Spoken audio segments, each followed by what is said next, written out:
Awa Ibrahim Nzambe na nyonso ya Charlotte puis je verte na Londres kaka ndenge ezalaka on est toujours ensemble pas de souci quoi.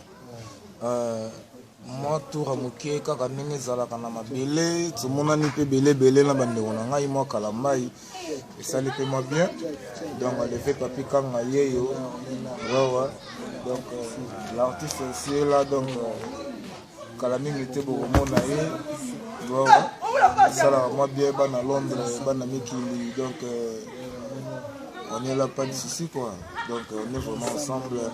Ibrahim Nzambe na nyonso tobosani te ma Charlotte puis je verte na Londres ye moko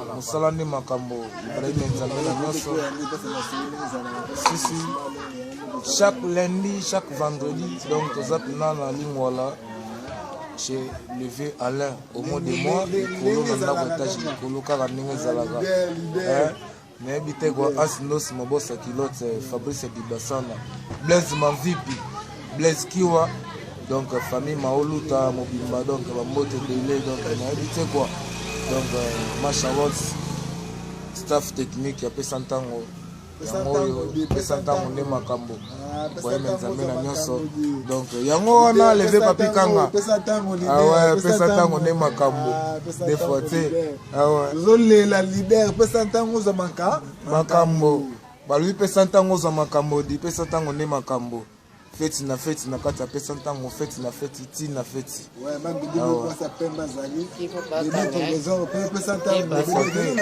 mama na biso leo donc mère Michi quoi donc ma Claudie n'a habité quoi moi ça pembe ma Charlotte je verte c'est que la malaika na musika donc na bosani te c'est Francine Mawete c'est Francine Mawete motema de la croix c'est on a na habité ko la émission donc petit nayo je vous aime toujours on est toujours ensemble donc trop de check donc on est ensemble. Merci beaucoup. Vive les 30 juin, on continue toujours la fête. Chez nous la fête continue toujours. Ouais.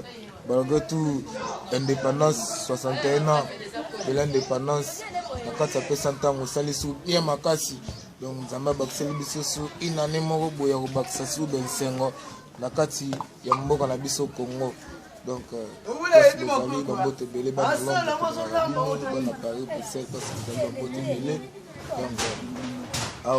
ensemble. Donc, bye, check.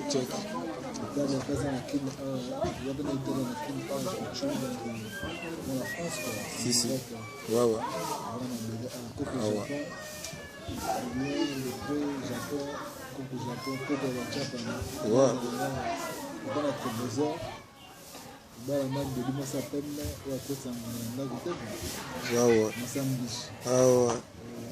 Famille Maoluta